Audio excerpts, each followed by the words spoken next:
Welcome to my latest experiment. This is a big one, the one I've been waiting for all my life. What is it? Try to imagine all life as you know it stopping instantaneously and every molecule in your body exploding at the speed of light. Oh my God. The cream will rise to the top, oh yeah. And I am the voice of the voiceless. And there is no one that does it better. The Guy and Harley podcast, streaming all over your face. Perhaps that was the most important part. Can you dig it? Can you dig it? Can you dig it? Pigville on the internet. There was a house in a field on the side of a cliff, and the waves crashing below were just said to be a myth.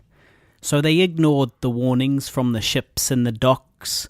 Now the house on the cliff is the wreckage in the rocks. I'm Harley Neville. Welcome along to the Guy and Harley podcast. Bit of poetry. I'm Guy Pigden.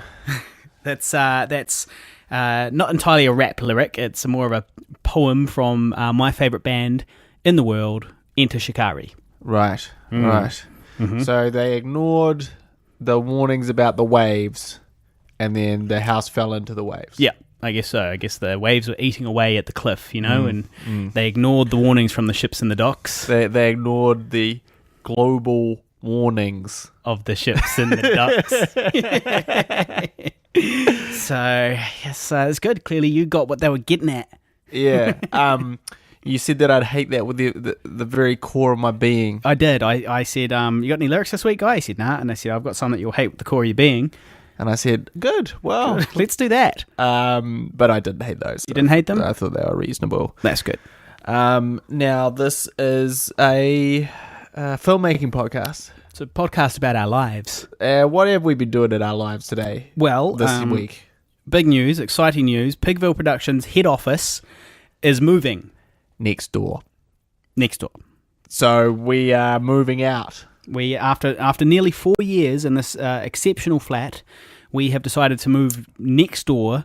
We've decided to move to the other part of the flat, which is still connected, which is, so it's not really a big move. No. It's a nicer area.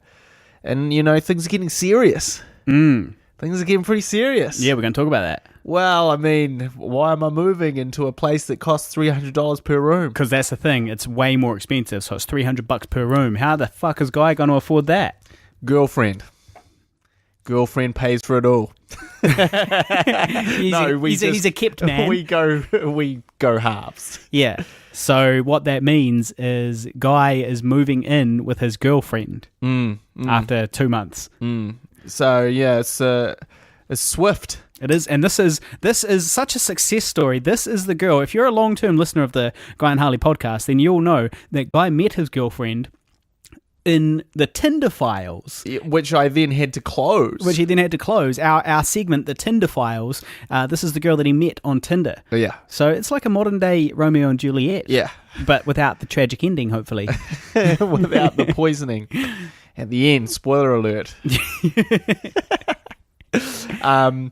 So we're doing that, and I'm not worried. Yeah. Yeah, because I've moved in with girls before. And how did that go? Well, to be honest, the living with them part was never really the issue.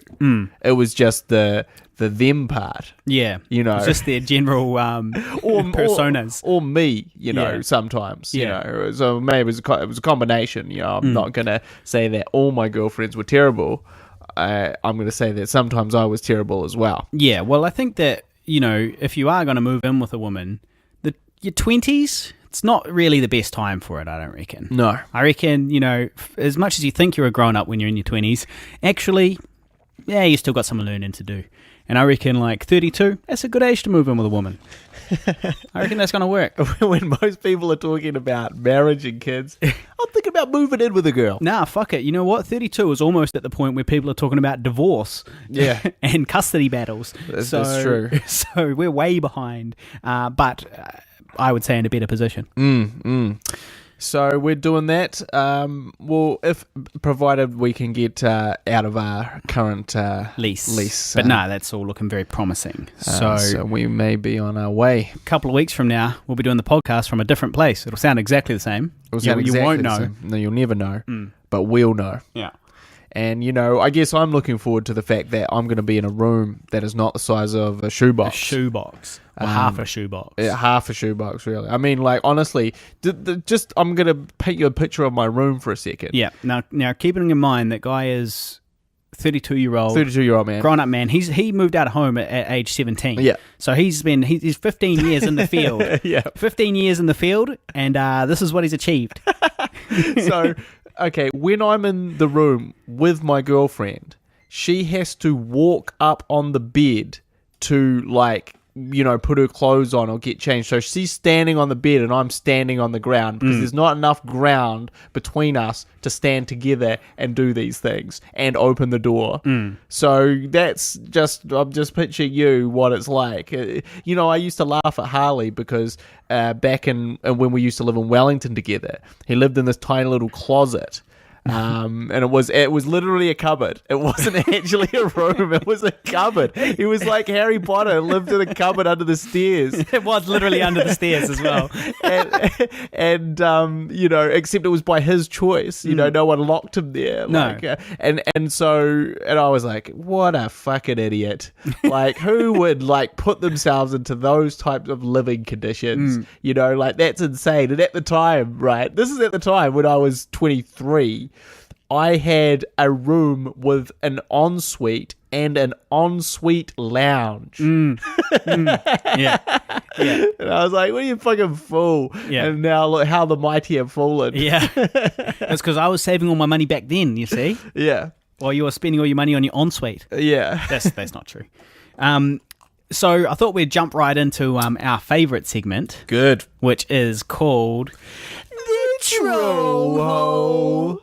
Now, we got a big one this week. Yeah. Now, this is from Cena. Now, The wrestler. It's it's him. It's actually him. Yeah. It's John Cena. John Cena has decided to post a comment. On what about... This is on the I Survived the Zombie Holocaust trailer. Yeah. Now, this guy... This is on YouTube. Yeah. This guy, Cena, he's just put a whole bunch of E's in the word Cena. Yeah. As if it was an announcer going, John Cena. Yeah. Yeah. So now this guy has commented on our trailer. Yeah. All in capitals. Now, someone is serious when they speak all in capitals. When they lock right? that caps lock down and refuse to let it go. It's like in The Simpsons, that episode where Homer goes, well, he must be right, Marge. He's talking all in capitals. and she's like, well, how does speaking in capitals make you right? And he's like, he took the time to press the shift key, Marge. I think he knows what he's talking about. You have some quite, you have a lot of Simpsons trivia. In your brain has stored a lot of Simpsons trivia. Yeah, that's what I was storing in there when I should have been storing my high school, education. Simpsons quotes. So anyway, he says, someone murder the director, writer, and producer. Fucking faggot. Just kill him, making these motherfucking lame-ass cunty movies. So that's what he commented on our pride and joy that we've worked on for 5 fucking years. This labor of love, this thing which we watched grow from an idea in Guy's brain to a fully functioning feature film available in Germany, available in the USA, the Philippines, Australia, New Zealand. And this guy shits all over it in 1.5 lines of caps lock. And he doesn't just shit on it. He actually advocates the murder of, well, luckily not me, just you. No, yeah, you're fine. You get murdered twice. I get as the murdered director twice. and the writer, you get murdered twice. And the producer gets fucked too. But... Kill yourself twice situation. Yeah. So that was good of him. And then I replied. Yeah. So I replied, whoa, sorry, bro. We'll just give up. You don't need to murder us. To which he replied, yeah, I thought that was quite reasonable, To which he replied, all in capitals again, it should be punishable by death, making these holy crap fucking movies. Why the fuck did you even think of making it? Did you have too much fucking time? Or are you a born moron? Here's a tip. Next time you have an utter cunty idea like this in your lame, empty, fucking brainless head, aim a gun at your head and pull the trigger. Now I know nothing will come out of your head, 'cause it's as empty as hell, but still, a hole in your skull will let out these kinda lame movie ideas so they can float away. So that's, and I didn't have the heart to reply to that one. Yeah. My soul was destroyed. I just he didn't. There was just nothing left. there's just nothing left to say to there. reply to that. So well, my heart was just, I was pointing the gun at my head by this point. So Yeah. Well, look, and I think it's the troll hole, and I think the Onion had a good article addressing people that write comments on the internet.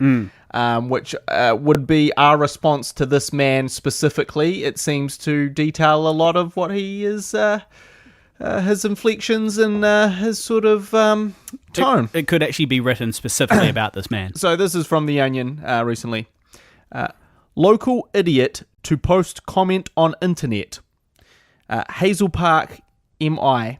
In a statement made to reporters earlier this afternoon, local idiot Brandon Malinick, 26, announced that at approximately 2:30 a.m. tonight, he plans to post an idiotic comment beneath a video on an internet website. Later this evening, I intend to watch the video in question. Click the reply link above the box reserved for user comments and draft a response, being careful to put as little thought into it as possible, while making sure to use all capital letters and incorrect punctuation, Mylenik said.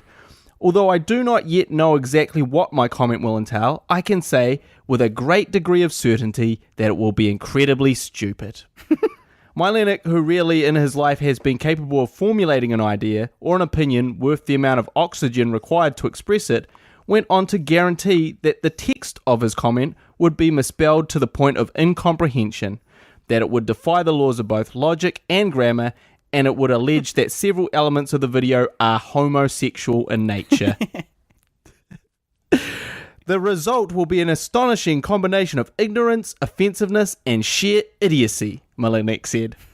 According to the idiot, he will become incensed at the quality and sentiment of the comments already posted below the video, which will include such replies as, "Not great, nice try though, firsties," and "What the f***, lol, so random." At this point, Mylenik said he will feel a deep, unwavering desire to offer a dissenting opinion, which he has hinted will include the words gay and retard.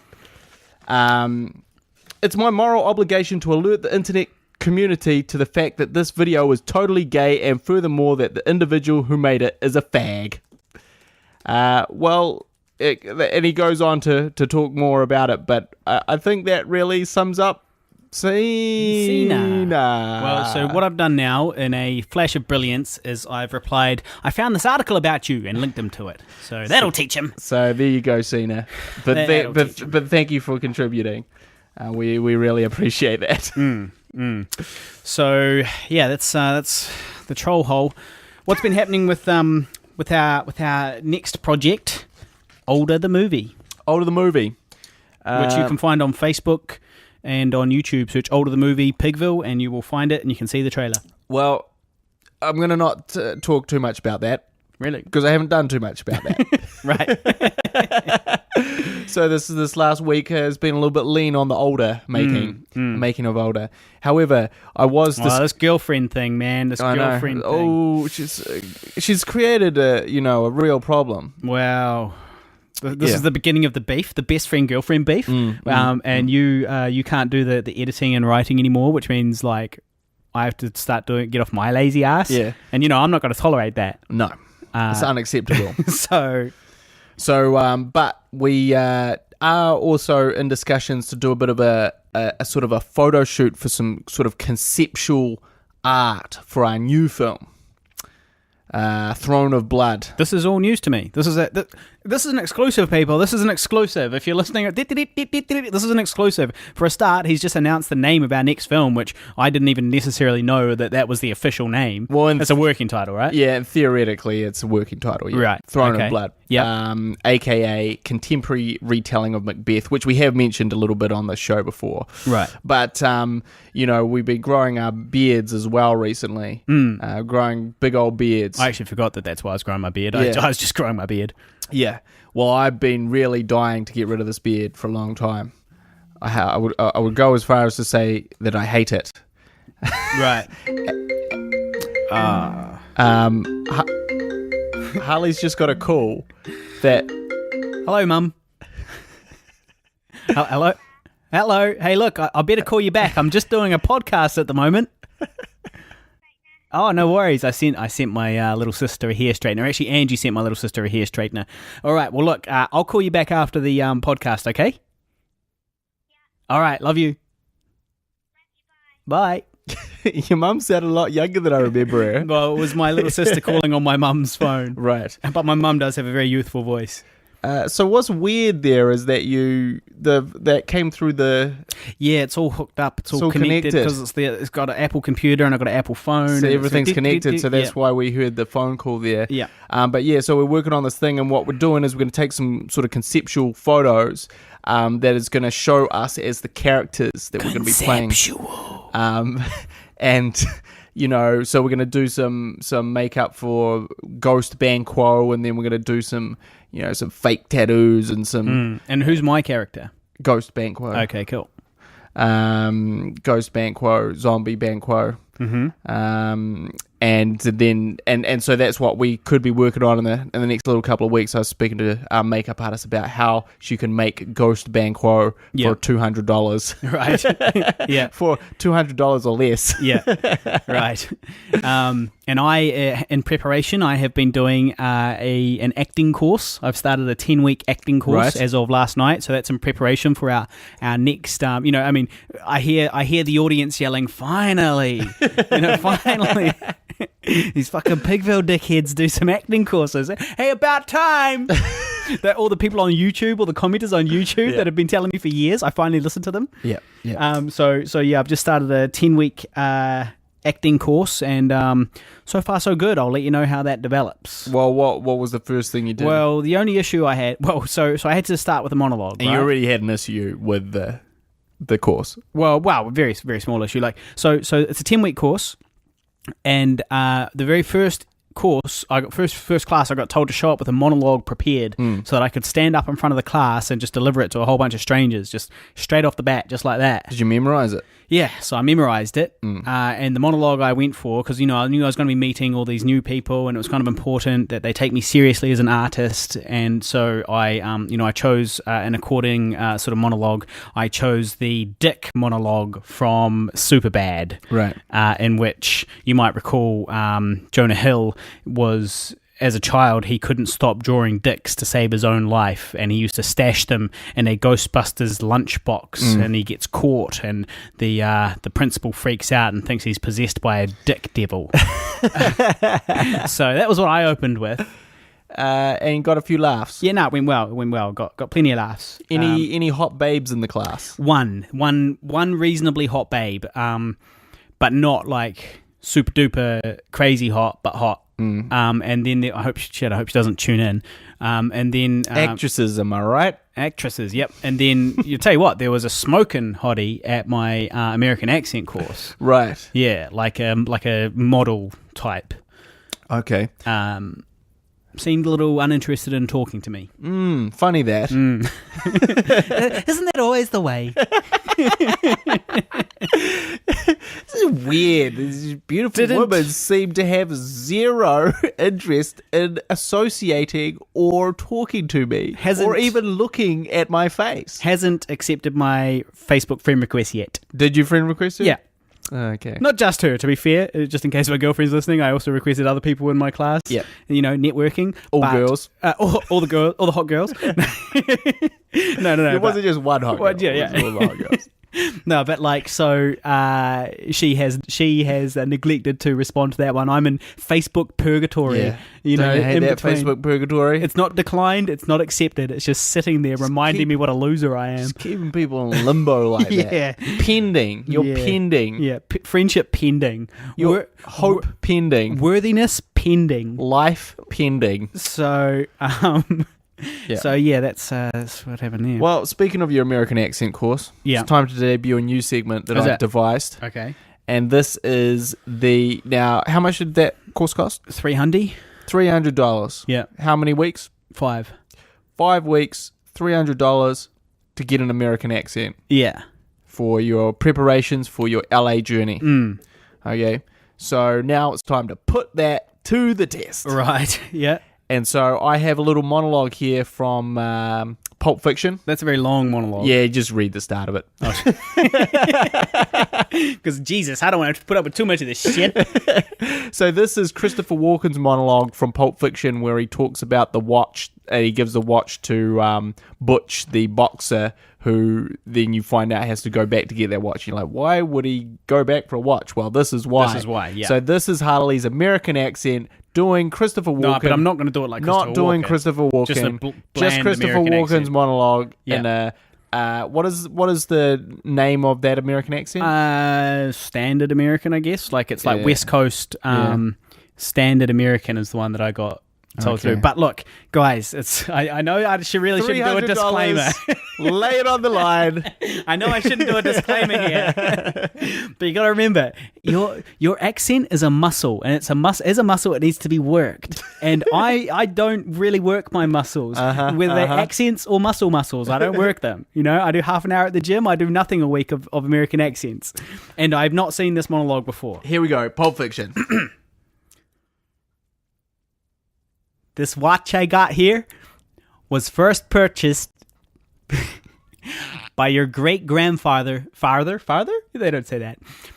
This watch I got here was first purchased by your great-grandfather during the First World War.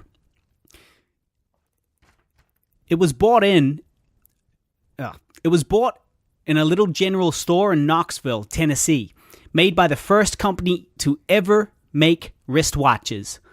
Up till then, people just carried pocket watches. It was bought by Private Doughboy Ernie Coolidge on the day he set sail for Paris.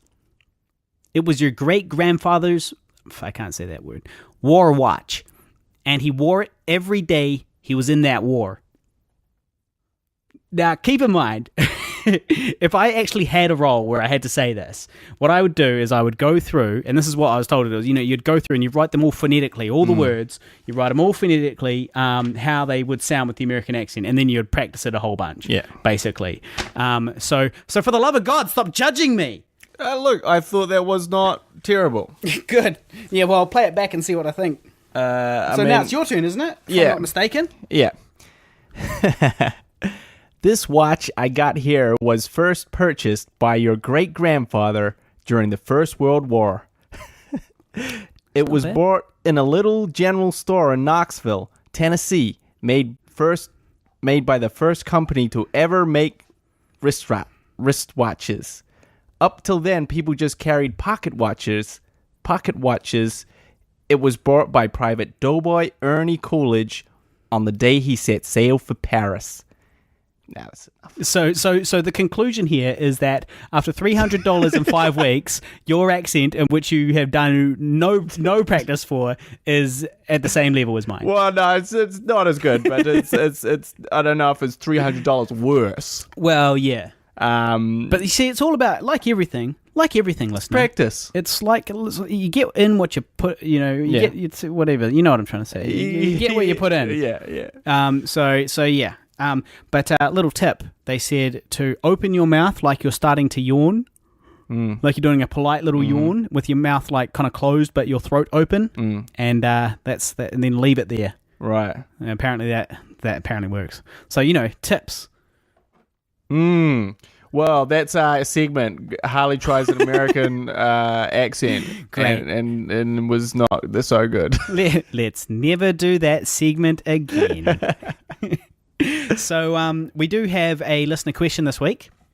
This is from Now this is actually from the now you might recall a few episodes back we mentioned the sexy deaf Scottish girl who came to look. Slightly deaf Scottish. I think she's deaf, but she's got like a speech processor or something that she can turn on, so she can listen to things, but naturally she's deaf or something like that.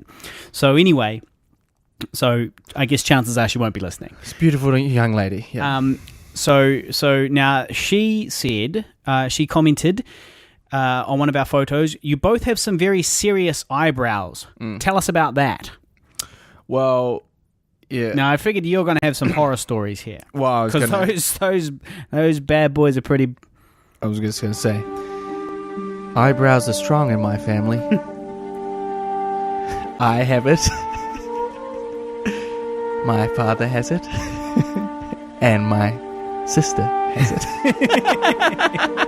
Now, is that a Star Wars? Yeah, it's a Star Wars. Star Wars bastardization? Yeah, it's a Star Wars bastardization where Luke reveals to Princess Leia that he is a sister. That's his sister. He's her brother. Yeah. And that she has the Force. But also in a roundabout way that he has been committing incest by masturbating to her for approximately 3 years before he found that out. Also, didn't they kiss? And they kissed. Yeah.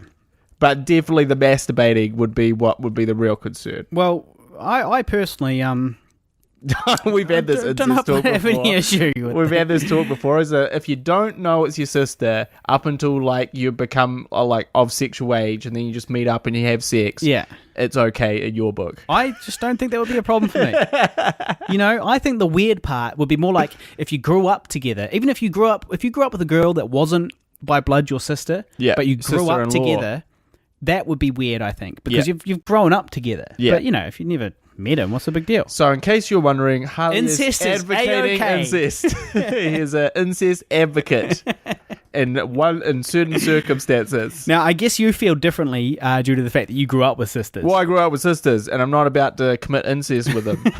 Yeah, well, it's different when you grow up with them. But, I'm not sure how I'd feel. I mean, to me, like, I always think it's funny that, like, basically Luke Skywalker didn't flip his wig at Obi-Wan Kenobi as soon as he's like, yeah, so Princess Leia's your sister. And he's like, why didn't you tell me? He's like, do you have any idea how many times I have fucking jerked off to this? And Obi would have known. Oh, he knew right from the beginning. Obi would have known that Luke would have been sitting back, giving himself force jobs. Invisible force jobs. His force job technique. And you have to remember too that this is the only way that a Jedi can get off, because Jedis can't have sex. All Jedis are virgins. The only person who was a Jedi that wasn't a virgin was Darth Vader. Yeah. The baddest motherfucker of them all. So what does that say? So what are you Maybe the Jedis had it wrong. Are you trying to tell me that Jediism is not genetic? So what I'm saying is Jedis can only do force-assisted jerking off to get off. Yeah, but are you saying as well, though, that if they're all virgins, they don't have kids, therefore being a Jedi is not genetic? No, it's not genetic. It just can be anybody. It can be anyone that has enough midi-chlorians in their bloodstream. Right. Thank you, George Lucas, for that explanation that everyone hates. Midi-chlorians, Annie. They're in your bloodstream. You've got them. You're a Darth Vader now. You know what I'd do? Blood transfusion. Yeah, well, look, they didn't really...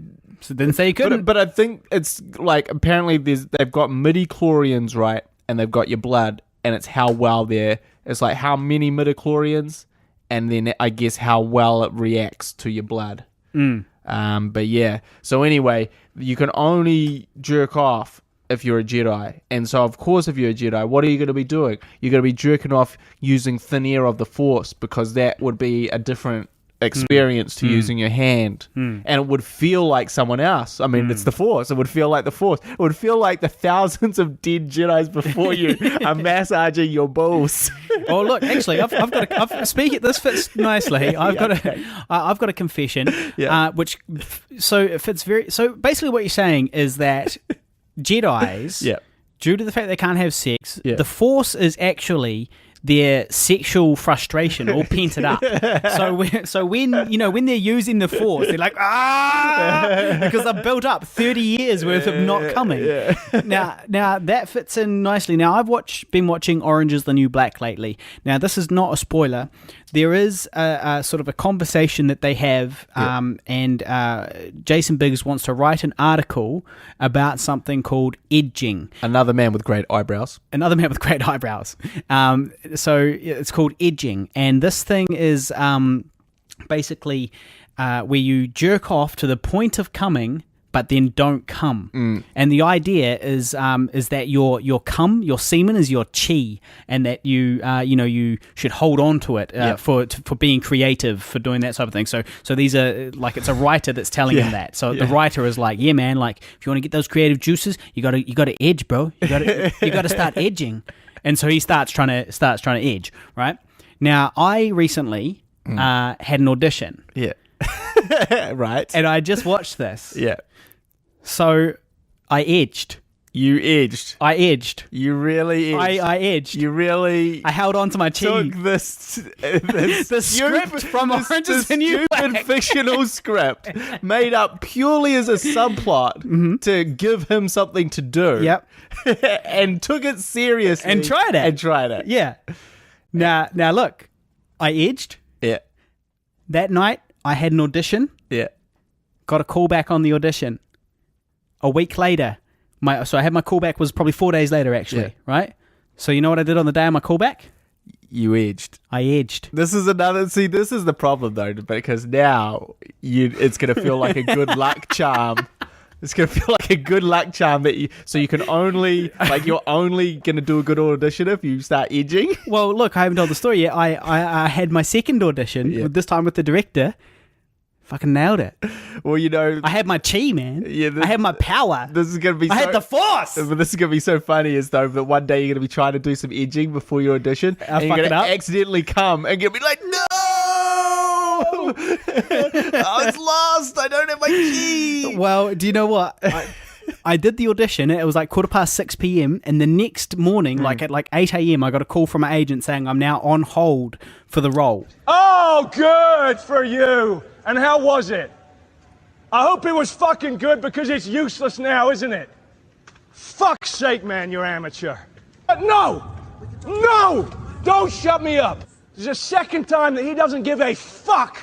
For fuck's sake. Yeah. So that doesn't mean I've got it, but that means I can't book any other jobs for the shoot dates. And so what, you got to just... So I really nailed it. We really well. Should have been... So what have you been... Well, now what happens though? Do you just kind of keep edging? Well, no. So here's what Good luck. Here's what I'll have to do. If I get the role, obviously I'll have to edge on the day of the shoot. And then, yeah, I mean, I feel like there might be something to this edging for future auditions, you know? You walk in there, you know, like, and if you think about it. You walk in there with a large bulge in your pants. With a boner. And, like, sweating like a rapist. and like, make dirty jokes. Wolf eyes at any females around. And there could be something to that. No, but if you think about this, you know, your emotions and stuff, they do actually affect your creativity. So, you know, if you are angry, it can be inspiring for you. If you're sad, it can be inspiring for you. Some of the most beautiful love songs have been written by, you know, people that are feeling love. Yeah. You know, and you know, likewise when you're horny. It's still the same thing. It's still another experience that your body's got. So I reckon that there might actually be something to edging. So thank you, Jason Biggs. That's all I'm saying. Thank you, Jason Biggs, for this revelation. So okay. Now you know you're going to try it. Well, look, so yeah, you tried edging because Jason Biggs recommended it. Did you also try fucking a pie? Well, I would. Did you try putting your dick in a pie and see how that felt? Because he did that as well in another fictional thing, Harley. Now, look, those two things are slightly different.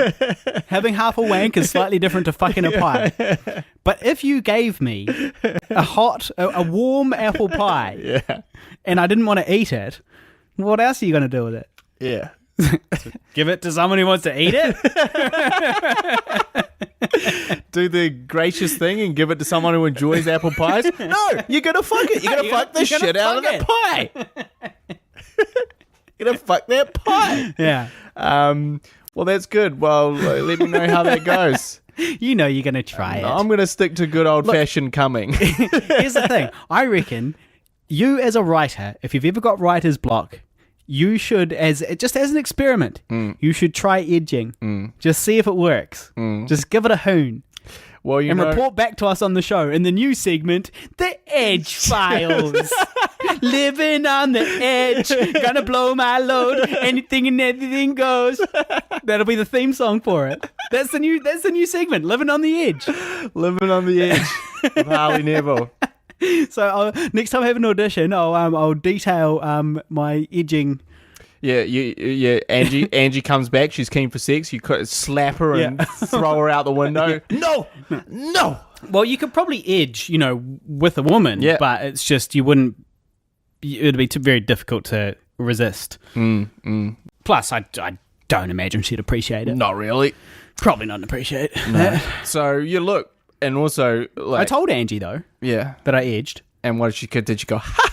You're crazy. You're crazy, Harley. No, I think she just. Do you know what? I just think she. Or sometimes she just thinks you're a retard, and you do real retarded things, and she's like, "That's my boyfriend, the weird retard. He's just gonna do weird things sometimes. I'm not even gonna. I'm just gonna let it go. Try and stop him. Yeah, I'm just let it go." To be honest, I do think that. Maybe if it was earlier in our relationship, she might have been like, "No, that's really fucking weird. That's crazy that you did it, and even crazier than that you told me. Yeah. Why would you tell me that?" Yeah. But I really think that by this stage in our relationship, we're knocking on 4 years soon enough.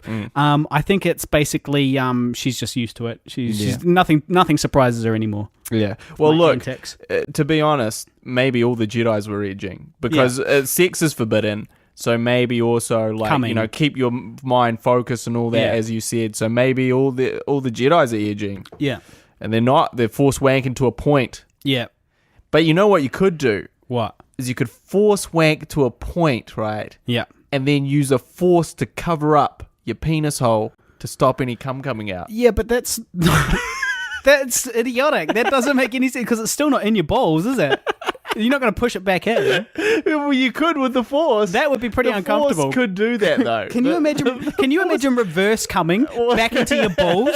Like you're ejaculating back into your balls. I don't imagine that would feel that great, to be honest. Using the force. Hey, look, it's all I'm saying is they have that power. But anyway, back to eyebrows. Yes. So unfortunately. My family has thick eyebrows. But you want to know who else had thick eyebrows? The dad from American Pie, Eugene Levy. Yeah, he did. That was a bad. I really don't want you to say him. Of all the people you could have thought of, was not thinking of him.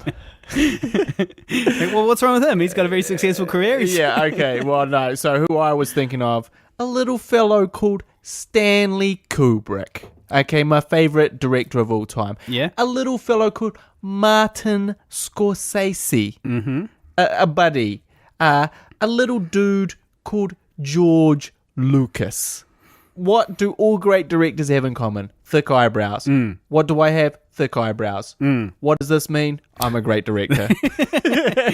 Logic dictates that you must be a great director. So, so I don't mind them, although, they did cause me a lot of humiliation and pain in high school. With people... Monobrow. People paying me out about them. Yeah. And just like, wow, look at his eyebrows. Like a couple of big slugs on his face. And also, I hadn't figured out... What do people call you? I hadn't figured out... Do people have a name for it? Like unibrow pigden or something? Well, there's monobrow, sort of came out a few times. Yeah. But also I didn't really understand... Monotone. Didn't understand grooming of eyebrows. So I've now learned to groom eyebrows. So, you think my eyebrows are quite epic at the moment. These are shorn and trimmed. I remember the first time You just got to work on those bowls. You're 32. You figure it out, bro.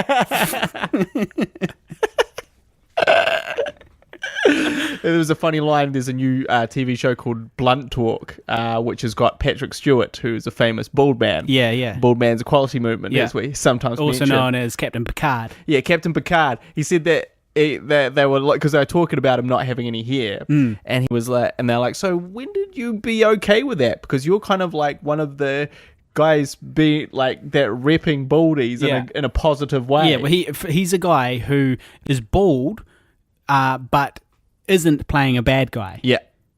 You don't get that. You don't get leading man, not bad guy. He's a heroic who's bald. Baldy. A heroic baldy. I mean, obviously there's all these pretenders such as Vin Diesel and Statham. Jason Statham, and to a lesser extent our man Bruce Willis. Yeah.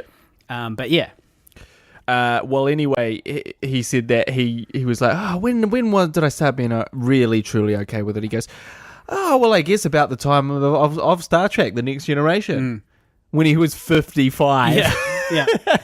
Yeah. So for all you bald men out there, you've got, depending on what age you are, I'm assuming you're not 55. You might feel all right about it if you're 50 fucking 5 and you're an incredibly successful actor who is rich and is dating a girl 20 years younger than you, and you have millions and millions of adoring fans. Then you might feel okay with it. Well, I've got 23 more years of misery. Yeah. Look, in all seriousness though, I actually think I've finally really pretty much come to terms with it. Yeah. I still don't like it. There's I don't like it. There's a difference between coming to terms with something and because to truly come to terms with something, it would almost be to say like, I'm proud of this. Yeah. Like, and not only am I proud, like, I wouldn't have it any other way. There's the I wouldn't have it any other way is the big I'll probably never say that. Yeah, exactly. Yeah. You go, well, no, I would way rather have here. Yeah. Fucking hell. Yeah. But I've learnt to deal. Yeah. Like last night I had this acting class, right? Yeah. And for years and years and years, there would be no way that I would take my hat off or go to the acting my head's not shaved at the moment, so I'm just bald on top and like Homer Simpson basically, hairy on the sides. And so I went to this class and I didn't wear a hat or anything like that, and I got up in front of the sexy actress and the other people that were there, and I just rocked the baldy.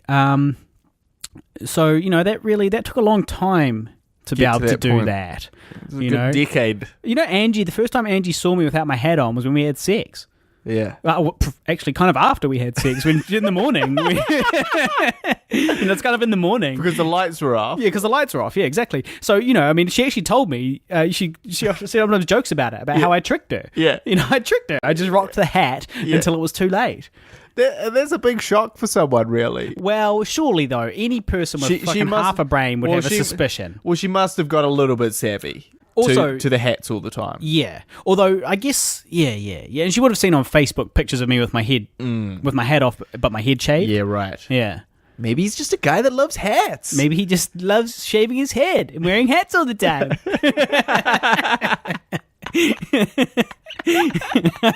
I don't think that's what she thought. So yeah. Yeah. Yeah. Well, thank God I'm not single. Yeah. Well, that's. We got any other topics? Eyebrows are genetic, unfortunately. Yeah. Not much you can do about that. Well, I actually like my eyebrows now. Yeah, I'm proud. I rep my eyebrows. Yeah. In the same way that you rep my baldy. Yeah. I'm like, no, these are good eyebrows. Well, I'm becoming increasingly comfortable with and proud of almost my hairy back and body. Like, I'm actually okay with it. That's weird. Yeah, that's strange. Well, no, because I guess there's something. You could be proud of the chest side of it. Yeah, but the back, the back, and the shoulders, the back and shoulders, which is the more than the equivalent of a normal man's chest. Yeah, a hairy man's chest. Yeah, my back is hairier than a hairy man's chest. Yeah, that's what I'm saying. Yeah. No, but look, I've come to terms with it, and it's kind of there's something I like about it, which is that it's a full power, all over, and it's soft. I'm like a teddy bear, sort of. Yeah. And look, if it's got to be there, I'm actually probably more comfortable with my hairy back and shoulders than I am with my bald head. Right. I'm probably at the gym, for example, I'm probably more upset about my bald old head than my hairy back. Because a hairy back, you can have a hairy back at 25, say. Yeah. But you can't have a bald head, and if you have a bald head, you look instantly 35, Yeah. So I feel like my bald head makes me look far older, whereas my hairy back, just makes me look disgusting. Yeah. Yeah. Where are you going with this? I'm just saying I'm more comfortable with my hairy back than with my bald head. That's all I'm saying. It's the only point I have. Right. Yeah, so I went to, this is a filmmaking podcast. This is a podcast about our lives. And I went to see a filmmaker do a talk, a Q&A, through the Directors Guild. And a little tie-in with your story, Harley. Right, yes. The man in question is Paul Haggis. Yes. Who is the director of In the Valley of Elah and Crash, which he won an Oscar for. Yep. Some Bond films. He wrote Casino Royale. He wrote Flags of Our Fathers and Letters from Iwo Jima. Right. And did he produce $1 Million Baby? And he wrote $1 Million Baby. Okay, so now Oscar winning. So he's won 2 Oscars. And you listeners might recall a few weeks back on the podcast, I said I had an audition for a commercial being directed by the director of $1 Million Baby, and guy was like, Clint Eastwood? Turned out I had it wrong. It was the writer of $1 Million Baby. So it was this big commercial being shot here in New Zealand by Paul Haggis. Yep. And Guy went and saw him. I went and saw him. He had some great insights. He was very funny and sort of self-deprecating. And self-defecating. That self-defecating humor. He seemed like a very nice guy. And you know, he had a sort of interesting observations. The first one of the things that he said was that Crash and $1 Million Baby, which are his 2 Oscar-winning films, he said that he, at that time, he'd just been fired from a TV job where he was a showrunner, and it was a show. When he wrote $1 Million Baby. Yeah, and it was a show he created. He was fired from it, and he had about 6 months worth of savings. And he sort of asked his wife, "Well, what should I do? You know, should I look for a job straight away?" And she was like, "No, you should write this $1 Million Baby script that you've been thinking about for a while." And he was like, "All right." And so he wrote it, and it took a year. And then for the next 3 years after that first year, he was shopping around. No one wanted it. And no one wanted his other film that he wrote, Crash. And then he sort of managed to finally, after sort of 4 and a bit years, get these up through different ways. Clint Eastwood read $1 Million Baby. And initially, he turned down Clint Eastwood. Like, they're like, so what do you think about Clint Eastwood directing this? And he was like, he's a Republican asshole who hates homosexuals, so fuck Does him. he hate homosexuals? No, I don't know, I'm just guessing. No, but he was like, oh, he can direct his own film. You know, this is for me. He'll be, you know, but then he's quickly changed his mind because he's like, holy shit, Clint Eastwood wants to direct my film. Being a fucking idiot. And so he did, and to great success. But I just thought it was interesting that, again, you know, this. How old is he? I guess he's in his 50s now, right. maybe late 40s. But I guess it's just interesting that no matter when you turn, is that, and this is the problem with being an artist, is that, you know, your bold original ideas are going to be met with derision, disdain, and rejection. Now, they're like, we want Survivor, but with some twist. Yeah, and so it's kind of like, so what do? Do you keep believing in those things and hope that you get a break? Or do you go, oh, well, maybe it was actually shit, and write the more generic thing? Yeah. And so this is that constant back and forth. So it's always reassuring or reaffirming to hear stories like that. Yeah, well, I'm always happy to hear stories of successful people's misery, because it makes me go, well, okay, so I'm fucking miserable, but this guy was miserable too. So. Well, just more like, you know, if this guy took a year to write it, 3 years to shop it around, 3 years to shop it around, that is soul destroying. Yeah, you know, 3 years. No. He said it was turned down by every studio and big producer. And if you didn't have the balls to just keep pushing it, or the belief to keep pushing it, you know, you'd just chuck it in a drawer and forget about it, wouldn't you? That's my problem, is, you know, I get a little bit of criticism and chuck it in the drawer. Chuck it in the drawer. Forget about it, burst into tears. I came last in a slam poetry competition. Haven't done poetry since. Never returned. Never done it. Just stopped doing poetry. Got turned off poetry. I did. Full time. I entered a stand-up comedy competition. I got into the semi-finals and then got kicked out. Never tried it since. Never done it since. again. Never did it again. Yeah. So it's something I got to work on. It's a character flaw. Yes. Well, look, hey, it's good that you are at least aware of it. Yeah. Because but it is that tricky thing too. Because on the flip side of that is like you're just pursuing something that sucks, and you don't realize and that you don't know because you that believe in sucks. it, and you're like, hey, I've met with all this rejection and derision, but I know that it's truly unique and awesome. But it's not unique or awesome. Yeah. It's quite bad indeed. You're wasting your time. And you really are wasting your time because it's very hard to know which camp you're in. And so that's a bit of an issue. Well, it makes me feel a bit better about the fact that, we have been doing this for 16 years now. Yeah, I was trying to figure out when I would have been making films for longer than I hadn't been making films. Yeah. Because we're actually it's kind this of year. approaching. Well, there's a few things about that. We've also been pretty much living together for longer than we haven't been, kind of almost. There's a few things there. Yeah. But yeah, it makes me feel a bit better about, unsuccessful anniversaries coming up.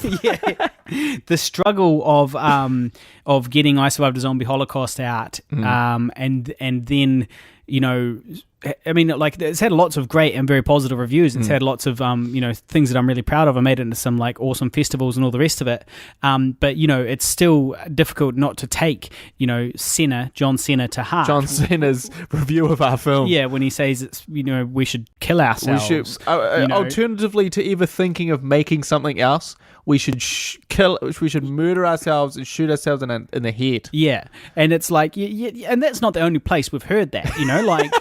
If I'm really honest, our film's been pirated conservatively more than 100,000 times now. Yeah, it's been conservatively more than 100,000 times. And I don't know, it's a bit of a struggle to sort of say, oh shit, we kind of did all that work and put it out there, and and then there's people like this guy just saying we should kill ourselves. And you've got all these people that just don't give a fuck about us enough that they would not only pirate it but then go and comment something negative about it just to really shit down your throat. Yeah, well, look, I get upset about the people that haven't just bothered to even watch it, and they're saying it's shit and they've never even watched it. There's this huge there's this huge percentage of the New Zealand both industry and people within it that just haven't even bothered, that we know to some degree or another, and it's look, I'll watch someone's film. I mean, I just watched Ghost Shark the other day, right? And I bought that. Yeah, I paid $8 for that. You buy it on iTunes? No, they've got a website that you can buy it directly from. Yeah, well, download, not right. A thing. So direct download. Yeah, right. Ghost Shark 2 Urban Jaws if you're interested. It stars a friend of ours, Campbell Cooley, who does a very good job and is very funny. Yeah. But because I care, I support the cause, and I also got purchased another film recently called Reality, which is Jonathan King, who directed Black Sheep. It's his new one, and it's a low-budget independent film, so I'm very interested to watch that. Have you seen? You haven't seen it yet? No, I might try and watch it tonight if we can wrap up this fucking podcast. Yeah, well, don't worry. The listeners have almost had enough, so we can wrap it up soon. I'm just going to go kill myself. We've taken a doubt. We were all high. We were loving life for a second. We were talking about edging. And having some great old laughs about Jim from American Pie. And then now we started talking about the film and some negative reaction, and suddenly it's all doom and gloom. But yeah, so those are the people that piss you off. Yeah, I just get wound up by the idea that it's hey, congratulations on the film. Hey, thanks. Have you watched it?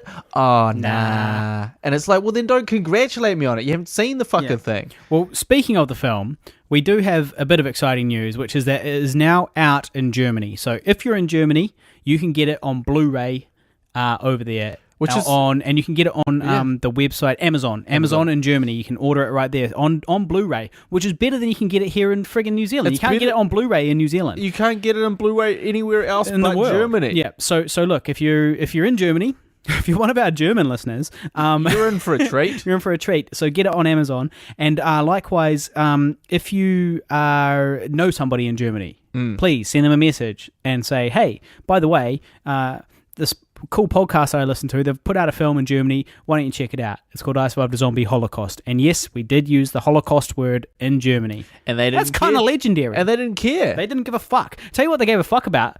They changed the cover. Yeah. Which was really weird. They changed the cover to a picture of a guy with a shotgun who isn't me. Yep.